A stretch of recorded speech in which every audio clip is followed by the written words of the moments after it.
Nick, just what kind of led to the struggles with C.J. McCollum? This is kind of from the jump. Pardon me? Just what led to the struggles with C.J. McCollum? He had a huge game. He had 23. His first 23, 15 of them were in transition. Right? We did know that that's what he's trying to do: get out early and try to score early in the sets. But we just didn't do a good enough job of either matching up. Matching up usually was okay, but our secondary defenders weren't quite in the gaps and things like that, providing the help.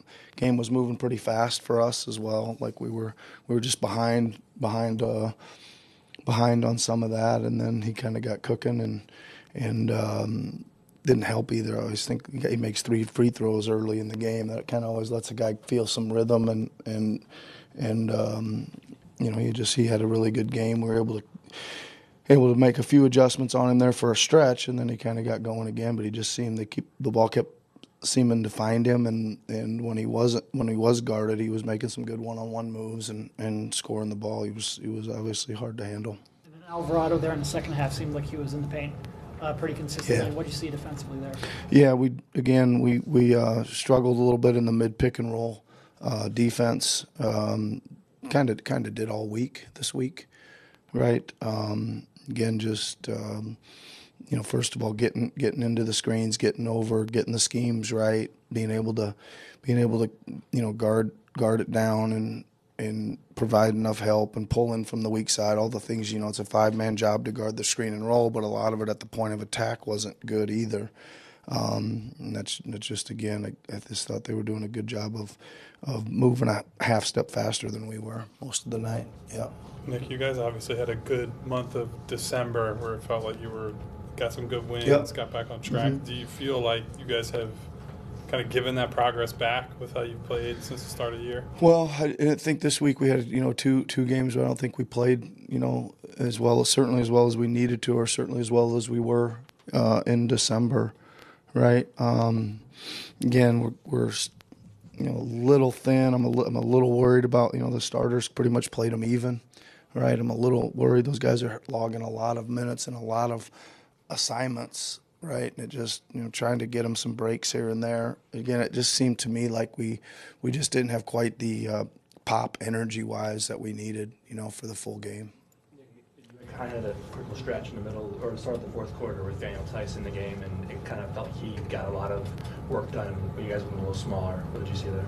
Yeah, I mean, I just felt that Yabu just looked like he needed a break, and just wanted to try to do something different so we could switch the screen and rolls, which we were having trouble with.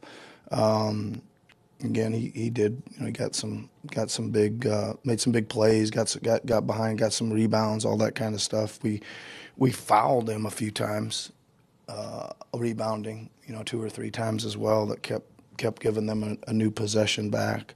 So it wasn't great, that segment, but I was just trying to do something a little different. Yeah. Were you at least encouraged by what Paul was able to do in the second half? Yeah, for sure. It's good to see him, making all those shots he was making in the second half. What did he have at half? A couple of points.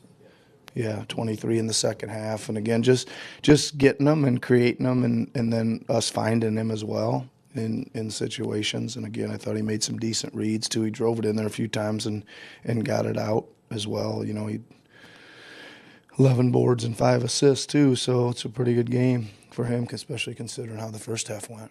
It didn't end up being a problem for the second half, but he had 3 fouls in the first half, and that's been more of an issue for him recently. Is there anything you're seeing there specifically that you think is leading to that issue? Yeah. I mean, listen, I think, again, I said this last time, I think that some of them are incredibly light. He's just trying to wedge through some screens like this second one there, I don't know. That's going on a lot during the games. I gotta look at those tonight. I thought he gambled on quite a few out of bounds plays and stuff. He got a piece of some of them, and I could see why he was just trying to make something happen. I think he got caught on 1 or 2 of those too, where he got called for a foul. So I do need to look at him, and we do need to just make sure that he's not. Again, we don't want to get put in that situation where he's got 3 in the first half and we got to sit him. All right, thanks everybody.